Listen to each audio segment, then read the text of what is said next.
Sorry about that. Hope everyone is doing well. I just want to thank you all for joining me here today, to give me a few minutes or an hour of your time to allow me to answer questions for you. So I want to thank you all for joining the Yorba Linda Anaheim Hills Town Hall. Over the next hour, I'll do my best to answer your questions. I really want to focus on the coronavirus pandemic, the federal government's response, and like I said, just be able to answer your questions. If you go to our website, you'll be able to find information, resources, and frequently asked questions on the crisis. As many people continue to get on this town hall, I just want to take a moment to tell you about what my office has been doing. We've been able to respond to nearly 1,000 calls and emails. As people call in with their issues, we try and make sure that we prioritize those that need support, that we can help right now, that need us to work on an issue for them. So if we haven't got to you, we will get to you. That is, our goal to make sure that we respond to every voicemail and every email that we get. So far, we've been able to bring in $131 million in coronavirus aid into the city, county, health centers, students, universities, and colleges. Congress has passed 4 bipartisan bills aimed at supporting our workers, families, healthcare workers, and small businesses. The first one provided $8.3 billion in emergency supplemental funding to combat the epidemic, included funding for research and development, local and state health agencies, and money for small businesses. The second one was designed to expand sick leave policy, strengthen testing, and support small businesses. The third bill, the CARES Act, provided economic relief aimed at supporting our workers and small businesses affected by the coronavirus. The fourth bill, one that included additional funding for hospitals, healthcare workers, expanded testing, and small business programs.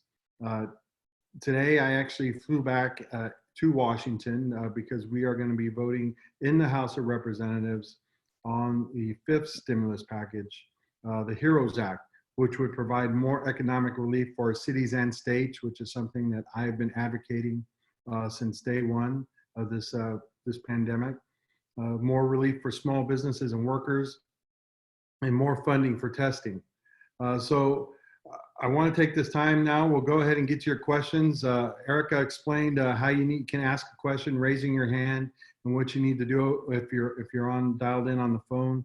All that I ask is that you respect everybody there. You make sure that you maintain civility, be respectful, and please don't use any foul language, because if you do, we're just going to mute you. So with that, we'll go ahead and get started, and we can get to your questions. All right, yes. So if you would like to ask a question, if you are joining us via a laptop, you will go ahead and click on the participants button, and there will be an option on the bottom right for you to raise your hand. If you are joining us on the phone, there will be a more tab, and you can go ahead and click on that one, and then the pop-up will show up for you to raise your hand as well. Let's go ahead and get started, and we're gonna go, looks like Mr. Bob Lampo has a question. So Mr. Bob, you are, oh, 1 second. You are going to be unmuted. You're now unmuted. Thank you for taking my questions, and thank you for setting up the meeting. Gil, I greatly appreciate your work in Washington. Thank you. Thank you. I'm a small business owner, and the PPP has been a good opportunity for me.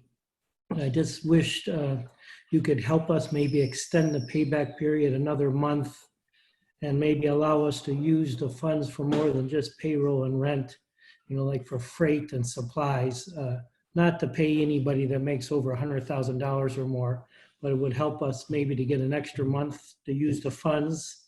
And I have freight bills and supply bills that could benefit us. Thank you. Well, in the PPP package, they regulated that 75% had to be used for payroll, and then 25% could be used for other things. The HEROES Act that we're going to vote on tomorrow in the House of Representatives changes that. It does make the payback period, or you can extend it all the way to the end of the year, so it'll give you more time. And well, it also will give you more flexibility as well as to how you can use those resources that you get with the PPP loan.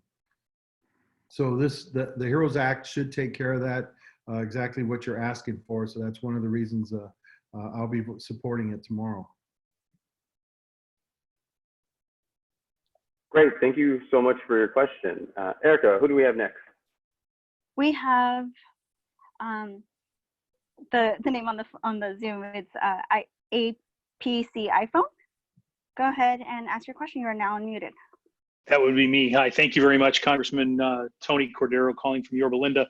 I'm curious about our Americans and our ability and opportunity to begin practicing our faith once again.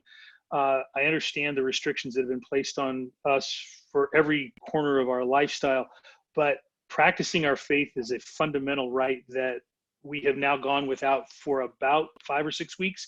And I'm curious what you see as the future there. How much longer could this go?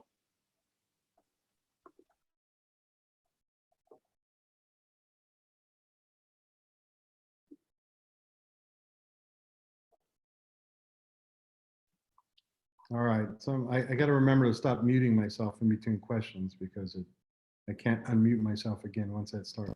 I appreciate that question, right? My faith is very important to me. I'm a member of the Santa Clara de Assisi parish there in Yorba Linda. That's where I live. You would usually can find me, if anybody's looking for me, you can find me on a typical Sunday at the 10 a.m. Mass there with Father Fred. It's important to me, right? And I want to be able to get back to church too. And I feel like, I've missed so many Sundays and haven't had communion in so long that I'm going to be there at confession for a while, going and having to confess for my sins, because that's one of the things as a Catholic, right, is making sure that you're attending Mass and taking communion. And we haven't been able to do that for a while. Our health and safety has got to be the #1 priority. It's the thing that I've been saying from the beginning. We have seen what has happened, not only here in the United States, but throughout the world. When we put people together, one person can go and just spread this virus to many more. Then they may not even know that they have it. Just recently, South Korea, started to weaken or get rid of the lower the restrictions on people there, and they started opening bars and clubs.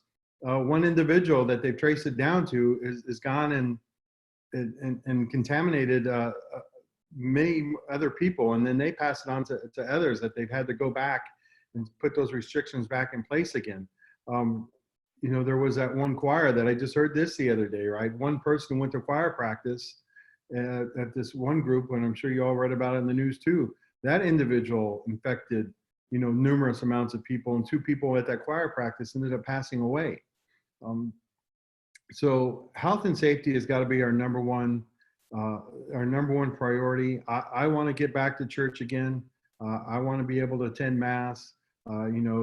Santa Clara did a great thing on Mother's Day.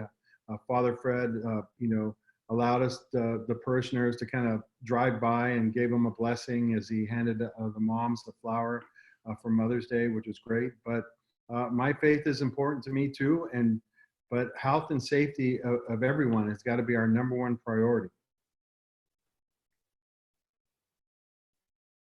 Great, thank you so much for your question. Erica, who do we have next? Up next for a question will be Lourdes Cruz. Lourdes, you are now unmuted. Hello, Congressman, Cisneros, staff, and fellow citizens. I do have a question in regards to support for school districts. I know that there has been talks about budget cuts when it comes to our school districts, and I'm wondering if there are any bills that you're working on to help out with furloughs, layoffs of some of the working families, such as our custodians, clerks, and bus drivers. No, look, for our schools to open up, schools aren't going to be the way that they were before. There's going to have to be changes. Classroom sizes are going to be smaller. School desks are going to be further spread apart. My boys are both in kindergarten, in their classroom, all the kids kind of tend to sit around like in groups, like groups of 4 around one table. That may not be feasible going into the future of our schools, because like I said, students are going to have to further spread apart. We were on a call last week with the governor, and he wants to open up schools in July, but he also stated in order for that to happen is that he's going to need help and support from the federal government. And that's one of the things that I agree with completely. So far, we've provided $13.5 billion across the nation through our K through 12 schools in the CARES Act. We're supplying more money in the HEROES Act that will go to K through 12. I believe that number's around $90 billion. But we're going to have to do more. We're going to have to continue to support education at the federal level in order to help them to get to the new classroom. And it's not just about students in the classroom and making sure that we can bring teachers on board and everybody else is all those, everybody who's essential there at the school to make it run. My mother worked in the school cafeteria for years. And, we need to make sure that those workers are also able to come back as well. But, the one thing that, it's kind of become really exposed that we kind of already know, but now it really kind of got shined a light on it is a lack of our students. And it's not just K through 12, but also a number of our college students. I've talked to all of our college presidents, and they've told me that they have, hundreds, thousands of students that don't have access to high-speed internet, don't have access to a computer or an iPad or some type of device similar to that, that they've had to go. The schools, both K through 12 and the colleges, have had to spend money to help these students get those hotspots, to loan them these iPads and laptops in order so that they can continue their education through distance learning that's been out there right now. These are things that we are going to continue to have to work on, but there is definitely going to have to be more federal support in order to help schools, not only here in Yorba Linda, Anaheim Hills, but also across the nation, to make sure that they can open and serve our students as best they can. Thank you, Lourdes, so much for your question. Erica, who's our next question from? Up next, we have Jennifer Gladu. Jennifer, you are now unmuted. All right. Thank you so much, Congressman. I actually had a really pleasant phone call with one of your staff members today. Great. But I wanted to ask your opinion about where youth sports fits in. We are in West Yorba Linda Little League and on the board there. And we actually have a meeting tonight. And we're really just trying to determine where youth sports fits in the phases. When I spoke with your office this morning, even if we are phase 3 or 4, even as a youth sport nonprofit, we're going to be required and need to go through safety measures of the social distancing and masks and the sanitation and all that. And just trying to figure out where we fit in. The city of Yorba Linda, as you know, parks are open, but not open for large gatherings and such. So we haven't been given that release yet anyway. But I just like to get your opinion and your thoughts about if baseball is going to be able to happen. Well, look, I can't tell you how excited I was for my boys. I have 6-year-old twins. This was their first year at Little League. They were playing coach pitch over at not at your Little League, but over at East Yorba Linda. And I was very excited for them. They were excited to be playing. I wanted them. I grew up playing a Little League. I love baseball. I love all youth sports, right? And it's something that was a very big, important part of my life. And I know, it's an important part of a lot of our kids' lives. Growing up, it's a fun thing to do. It teaches leadership. It gets them outside exercising, and it's a great thing. Really teaching them about being a team player. So I want us to be able to get back to where we can have sports again, but right now under the governor's guidelines, the different phases he's put out, youth sports would be around phase 3. And again, right, it's just like our schools. I think the way when youth sports come back, or any sports come back, and it's not just whether it be Little League or sports in our high schools, it's not going to be the same as it was before. I don't know what those modifications are going to look like, but we want to do everything we can to make sure that our kids are safe, that all the parents are safe, and that everybody is able to participate again. But it is my goal, believe it, that I want us to get back to as to normal, as much back to normal as we can, and really have kids in schools again, have kids out there playing sports. I want to be able to go watch my kids play sports. I play in the congressional baseball game every year. It's a charity event that we have. That event got canceled as well, or I should say postponed until October. It was supposed to be in July. And so, but again, health and safety of everybody has got to be our number one priority. And we got to make sure that we can do these things and keep everybody safe at the same time, and make sure that we minimize the risk to everybody's health. Thank you so much for your question, Jennifer. Erica, who do we have next? Up next, we have Aslam Dada. You're now unmuted. Good evening, Congressman Cisneros. How are you? I'm great. How are you? Good. Thank you very much. We really appreciate your office has been very supportive, very helpful, especially Stephanie Wade. And I'm looking forward to Erica representing your office on coming Monday. I'm part of the Islamic Center of Yorba, and we're having a interfaith prayer service on Monday, so she will be there. Thank you very much for that. The question I have is kind of a little bit frustrating. It's a two-phase question. One is that I'm a businessman. I have a C corporation, live in Yorba. I don't take any payroll. I do have profits at the bottom line. And I'm trying my, work with any bank, everybody. They seem to tell me they have no clear-cut guidelines coming from SBA as to how we can compute your PPP amount. Generally, what happens is in the sole proprietorship and LLCs, they go by Schedule C, and if you don't have a payroll, they take your net income divided by 12 times 2.5, and they come to the amount. And for a C corporation, we got to submit what's called 1120, and it does have the net income amount. But nobody seems to know what is going on. So where does a C corporation stand in that regard? Right. So we need to put you in contact with the SBDC, the Small Business Development Center. It's located in Fullerton. They've been a big help to us. They've helped numerous businesses in the 39th, with these questions. And I actually do remember that being one of the questions that they were able to answer when we had a call for businesses a few weeks ago.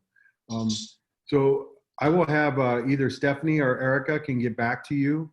They will call you and they will connect you with the SBDC and put you in touch with somebody there that could answer that question for you, and hopefully put you in touch with a lender that could help you figure that out so you can get that PPP loan.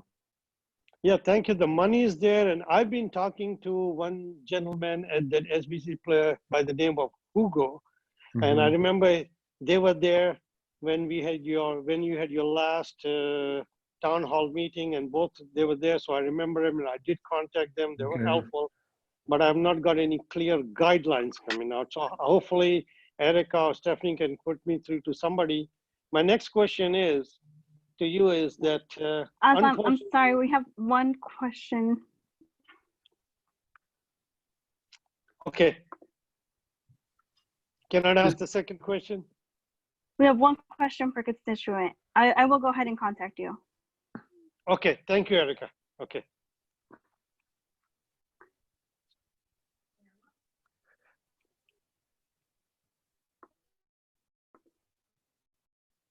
Thank you so much, Erica. Who's there? Yeah. Go ahead. The Erica. next question we have the next question we have up is from Melody Cullum. Melody, you are now unmuted. Thank you for taking my question. Just looking at the numbers, I mean, we've got what, 3.2 million in Orange County, 68,000 cases. We're looking at 0.02%, with a death rate of even 0.00002%.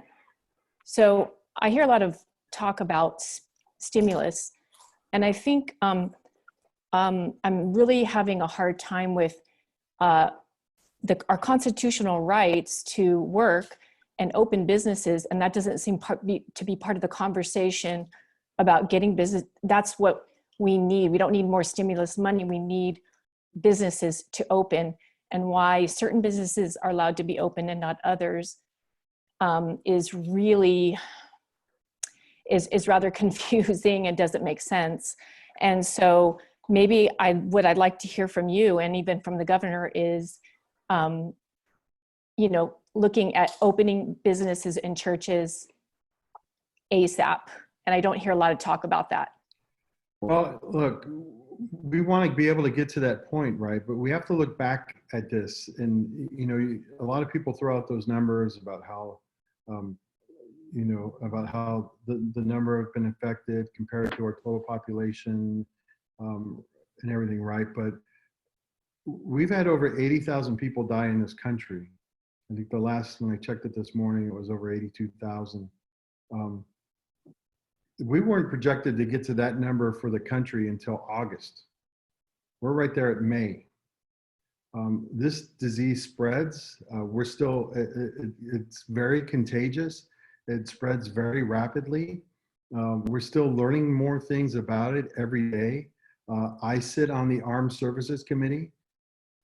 And one of the things that we learned that we got briefed on when you all heard about the Teddy Roosevelt and how that ship got infected and how it spread very rapidly there was that even after a bunch of sailors have been quarantined for over 14 days, they still tested positive for the coronavirus, and they were asymptomatic.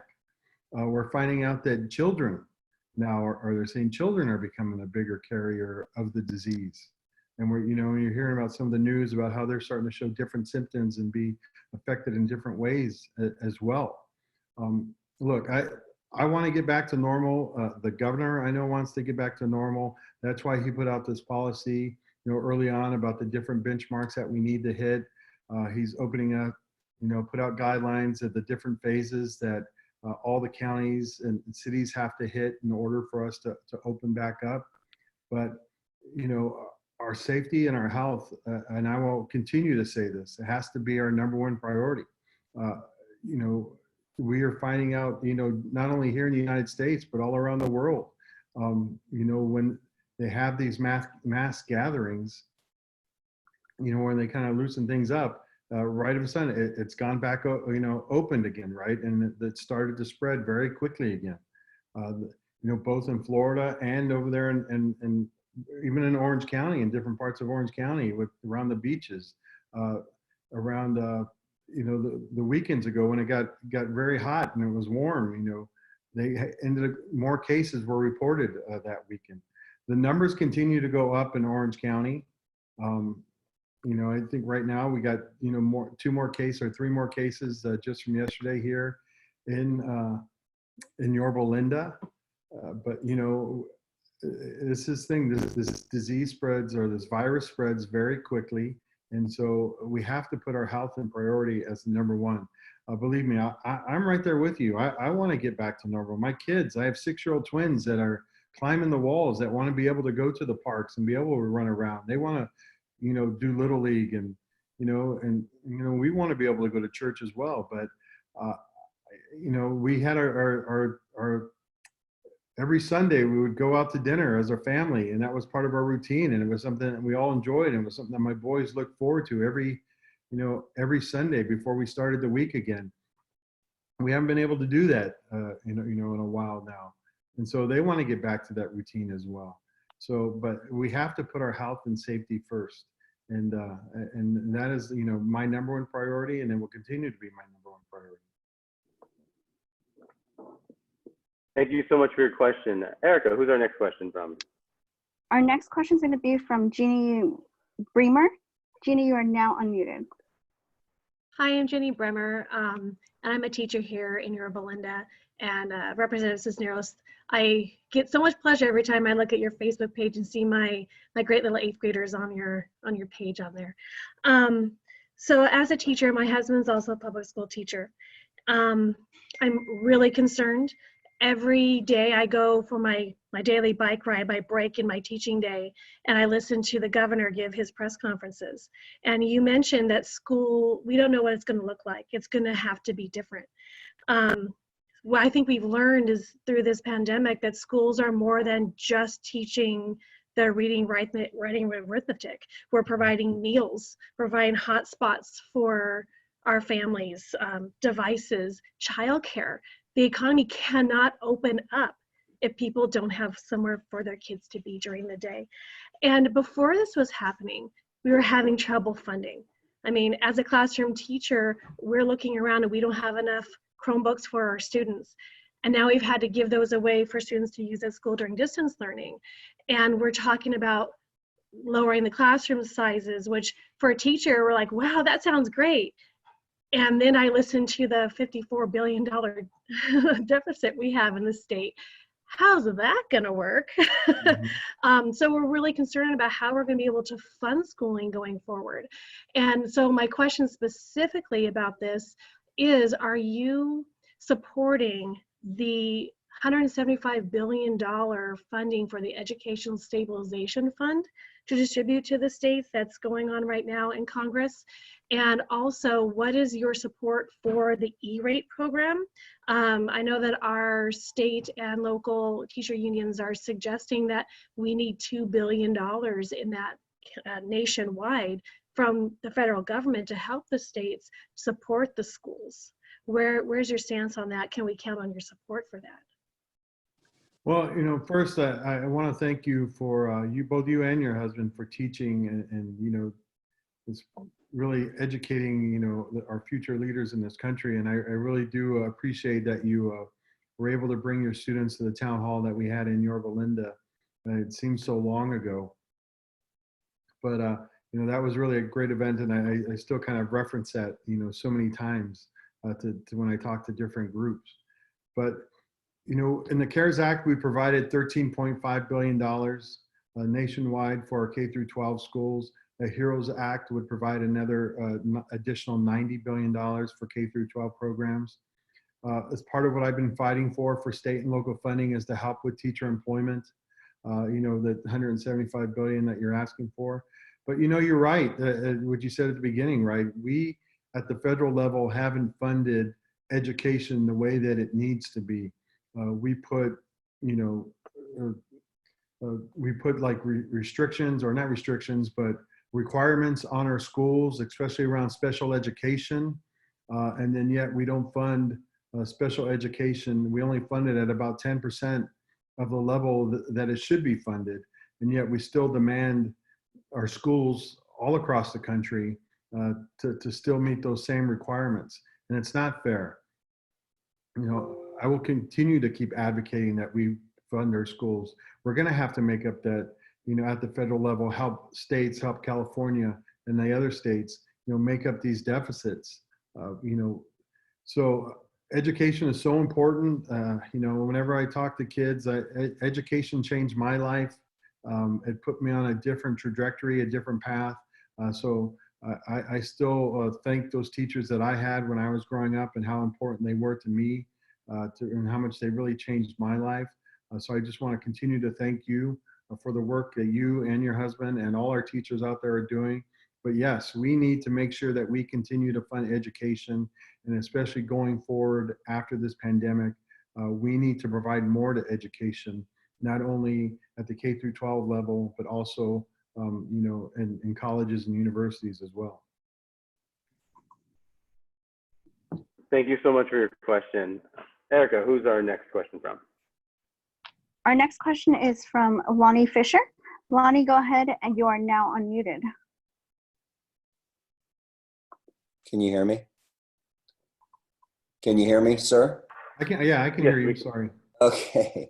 My question is, and I'm usually a fairly quiet guy. I sit in my garage and yell and holler at everything. So I took this opportunity to ask a question. I have several, but the other questions I'll send questions to your office. Mm-hmm. My take is, sir, I don't want to talk about which way I lean or I don't lean, but I do want to ask this. I feel both parties need to come together. Okay. And I feel that we need some honesty and integrity amongst both parties. Like I said, would I be more independent? I don't know. But I would just like truth and fact. And I see that sir, I've never met you. I don't know you, but I know I grew up in Yorba Linda. I've been here my life. I went to El Dorado High School. I would just like to know what we're going to do as just the government to just talk to us as human beings and tell us the facts. One side says this, one doctor says this, another doctor says this. Can we just come together as one? And what are you going to do to, I just feel like we're not being shared honesty with everybody from the top to the bottom. That's all. No, look, I know we hear a lot on the news and you watch the news about how everybody is at, like, Democrats and Republicans are at each other's throats and nobody gets along. I'm not going to tell you that we agree on everything because, that's not the truth. But there are a lot of issues that we do work on and come together on. The 4 packages that we passed so far around this pandemic have all had overwhelming bipartisan support. I'm part of a bipartisan caucus made up of veterans, both Republicans and Democrats, who work together on defense issues, work together on veterans issues, and really, put forth an agenda around those issues to make sure that we have bipartisan support. I frequently attend the No Labels meetings, which is made up of Republicans and Democrats, both from the House and the Senate, to talk about issues where we can come together and really not only talk about those issues, but also talk about our differences and where we can kind of try and find a place to meet in the middle. 60% of the bills that I have supported have been bipartisan. I've got on one actually that's with Representative Don Bacon from Nebraska, who's a Republican, to really give governments, our city and local governments, the money that they've received from the CARES Act that will give them flexibility to go and spend that money where they see fit. That's a bill that had overwhelming bipartisan support and support both from our League of Cities around the country. And so, I've also partnered with Brian Fitzpatrick on an issue regarding business interruption insurance and how we need to make sure that we take care those businesses are prioritized and they get help and support, and that the insurance companies actually open up a claim rather than just telling them no. So there are a lot of issues I've been working on. There is bipartisan work going on in the House of Representatives. I think you can kind of see that around the CARES Act when you look at who's voted for what.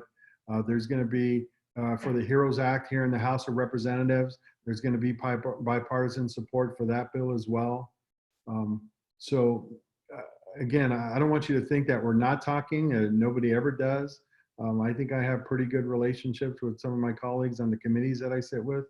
And so, we'll continue to work and to find ground where we can work together.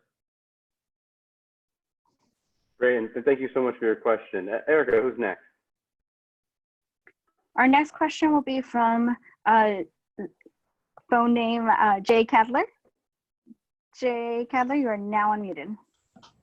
Hello, thank you, Congressman. I live in Yorba Linda and I have a business in Brea. We employ 140 people in manufacturing, and luckily for us, we do supply essential industries, so we've been open this whole time. I haven't really read the details of the HEROES Act, but I'm concerned that we're rushing these bills through and getting money to people that actually don't need it at the expense of those who do. For instance, the $1,200 stimulus payment, we have people that have been working the whole time, earning just as much or more than they were before. I have a 75-year-old uncle on a fixed income who got a $1,200 payment as well. And all these people, I mean, it's great, they'll take it, but they're not affected by the COVID. They don't really need it. In addition to that, you have the unemployment benefits at $600 a week. And we have a lot of, manual labor, minimum wage type people making $14 an hour. Well, on unemployment, they're with this extra $600 a week, they're making $22 an hour. And how is it? It's going to be hard for these businesses to get back to work and hire $14 or $15 an hour workers when they're making more on unemployment. So I'm really kind of concerned about the spending and the HEROES Act and $3 trillion more dollars and getting out to the wrong people and not the right people. Yeah, I hear that. And I've heard that from several people, and especially businesses that have been trying to get people to come back to work. People who have where they've gotten the PPP loan and they've tried to bring their employees back to work, but they said some of their employees have decided to stay because they're making a little bit more now on unemployment than they were working. We know that's not going to last forever. The stimulus package it went through, and the CARES Act was a one-time deal. We're asking to do it again here in the HEROES Act. But a lot of this bill is, like you said, right, is going towards to help people that are in need right now. We just had another almost nearly $3.5 billion. 3.5 billion people that applied for unemployment insurance again last week. That number is, I think, approaching 30 million if it hasn't passed already. There are a lot of people out of work. There's a lot of people in need. And it is hard, I think when we do this, right, how do you just kind of isolate? Who do you know, how do you isolate it, right? How do you say you're deserving of the stimulus check and you're not? And I know they put a dollar figure on it. And, and the part of the stimulus packages too is to get people to go out and to have money so that they can take care of things right now, or they need to. A lot of this big part of this bill is going to go to our states and local governments. That's very important. I believe 500 billion is going to go to our states, and another 375 billion is going to go to cities across the country. Yorba Linda is going to get a big chunk of that. And so we need to make sure that we're taking care of everything. A lot of money is going to, is 20 million is going to go to tribes around the country as well to help them get through this pandemic. And, there's a lot of tribes out there that are suffering. And I'll use the Navajo as my example, right? They don't have, a casino or anything to really bring in revenue. And a lot of those people live out in parts of the Navajo reservation with no water and no electricity. But there's people there that are in great need. And so this HEROES Act is going to provide that, money to our cities. It's going to provide more money to states, more money to education, more money to, money to our tribes. A lot of money is going to areas where it's needed. And I know there's going to be more, but we have a lot of people out there that are hurting as well that could really use this additional money. And so, and that's really why we're pushing for this right now, and why it's going to get bipartisan support. Great, thank you so much for your question. Erica, who's our next question from? Our next question is going to come from screen name Echo. Echo, you are now unmuted. Hi, Mr. Cisneros. Thank you for taking my question. So really, I have a question in regards to renters. My husband and I are renters, and I know that initially it was discussed that there's going to be like a forgiveness up until July. And initially, my husband had his job and then lost his job, was furloughed about the third week into this.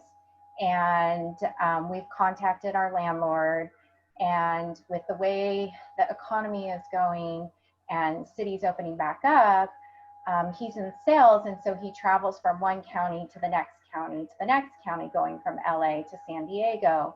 And so it could prevent him from being able to go back to work in July. It could be longer. So I would just like some clarification as to what that rent payback is for our Orange County residents, because you hear a lot about LA County, you just don't hear as much about Orange County. And also I want to side note, we still cannot get through to unemployment, and we still have not been able to receive anything on unemployment. So it is very, very tedious. I am also a school district employee, and so now I'm working from home, and I don't know if I'm going back to work. We don't know if we're going to go back to school. We say we're going back to school in August. We don't know what that's going to be like. So we have a high schooler at home. We have a 22-year-old son living at home. It's a lot. It's overwhelming. So that's really my biggest concern, because we're on one sole income right now. Right.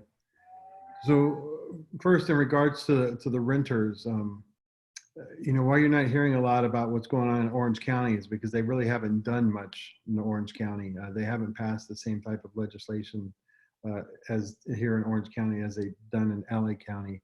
Orange County is pretty much abiding by, the regulations that the state has passed in regards to renters, and said, well, that's good enough right there. You just follow the state guidelines. In the HEROES Act, this is another big thing of why it's important that we get this passed, right? There is both help and support for both renters as well as, homeowners, those that are own homes, but also those who are renting their homes, that own, the property that you're renting from. They would get relief and help with support as well. And so, this is another thing, a benefit that's in that bill, the thing that would be help both be out there to help people.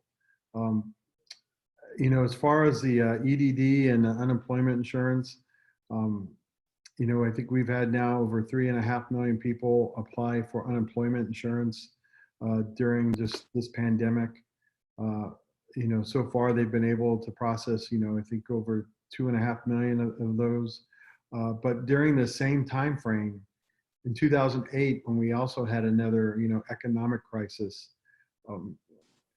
they only processed, I think, around 300, almost 400,000 claims around that same time frame that they're now being asked to process over 3 million claims. And so, those people are just swamped right now. They're overworked. They just are trying to keep their head above water right now. And so, and I know it's hard for like your family and for other families out there, but all I can ask right now is that you have patience. They will get to you. They will process your claim. And I will tell you this, it's from what we're hearing around the rest of the country, it's going a lot better here in California than it is going in other states like Florida or Texas.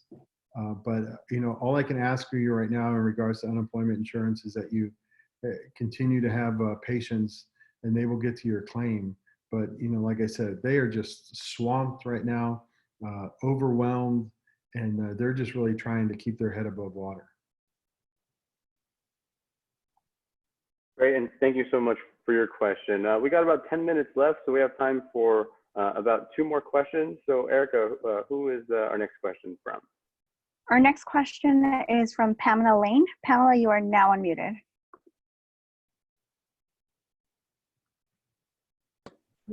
Good afternoon. Thank you for doing this. I have a question in regards to the spending. With all this talk about the stimulus and listening to the different people and their needs, I am concerned about the $8.7 million that they are spending for trackers in the college students. I wondered what you felt about that. And also just in talking about education, listening to the different teachers. My daughter's a teacher here in the Placentia Yorba district. I read in the paper today that the governor cut $14 billion in spending towards education. I'm just concerned that the money that's going out is going towards the wrong things. There's so many needs out there that it's really concerning to me how they're spending that money. Well, a lot of the money that's been allocated right now, and this is what's been unfortunate, and this is restrictions that the administration had put on this money. Especially during the CARES Act, money that went down to the states and to the counties. We wanted, and this is one of the reasons I supported this bill with Representative Bacon, my Republican colleague, was to give our governments, our state, our local governments, the flexibility to spend the money where they see fit, because the administration had gone out and put so many restrictions on how the money could be spent, and really made it only that it could only be related to a COVID-19 expense. So really, if it really wasn't anything other than medical related, they weren't able, they're not able to use this money and to spend it, and they're not able to move it around to spend it, to use it to where it's needed. This is one of the things that I've been advocating for, not only making sure that we give our local governments the money and support that they need, but also that they have the flexibility to take those resources and spend it and put it where it's most needed, like you're saying. I was on a call recently. I've been calling all our mayors and all our city managers and been talking to them. And, the city managers have said, a lot of them they're hurting, right? They need this money. And they're worried about where they're going to have to cut and make cuts to public safety, which means, cuts to our police, cuts to our fire. And most of our cities are spending between 65 to 75% of their budget on public safety. But right now, what happened under the CARES Act with the regulations that the administration put out, the guidelines that they put out, it didn't give any of the cities or the counties the flexibility to put that money so that they can use it where lost revenue, so that they can use the money to go towards our fire departments or towards our police departments. So the HEROES Act will go retroactive and allow them to allow the cities, allow the states to use that funding and put it where it's most needed, gives them the flexibility to spend that money where they can get the most good out of it. And so this is one of those things that why it's so important, right? We need to make sure that we're taking care of our first responders, we're taking care of public safety, and we're taking care of our teachers, because all the jobs that they do, we know how important all of their jobs are, and we need to make sure that we take care of them. Great, and thank you so much for your question. I believe, Erica, this is our last question for the evening before the Congressman makes his closing remarks. So who's next? Our next question will be from screen name BP55017. You are now unmuted. Hi, Representative Cisneros. Our family wanted to know what you can tell us about HR 6666, aka the TRACE Act, and how this proposed bill will affect your constituents and how you plan to vote on it. So HR 66, the TRACE Act, that is the one in regards to providing funding for mobile, for mobile tracking, right? Correct.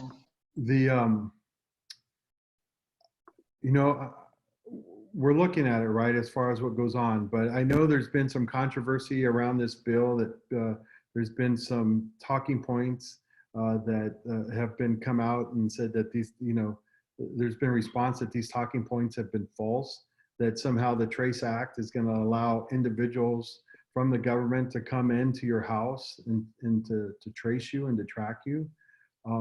That's not the case at all. One of the things that we do know going forward with this pandemic, there is data out there right now that where companies and they're able to use cell phone data to trace people anonymously. That's what South Korea has been able to do and that's been a way that they've been able to contain it, is by tracking people's cell phone data, and it keeps them from going around, or it sends everyone a notice when somebody who's been contaminated is out there. We're not going to go that far. That's not something that I know we want here. We want to make sure that we maintain everybody's personal and safety, but also their privacy. But it is important to track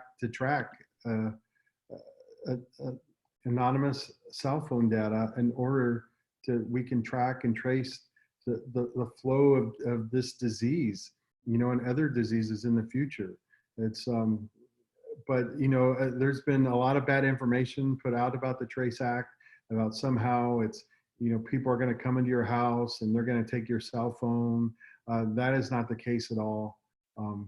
So as we get more information on this, we will put it out and we will share it with you. We'll put it up on our website as well. But yeah, there's been some really bad information put in about that, and I can just tell you, a lot of that is just false. Nobody's coming into your home. Nobody's going to take your cell phone. Nobody's going to track you. But it is important, like I said, in order to follow the flow of this diseases, anonymous data is important to kind of have some access to that.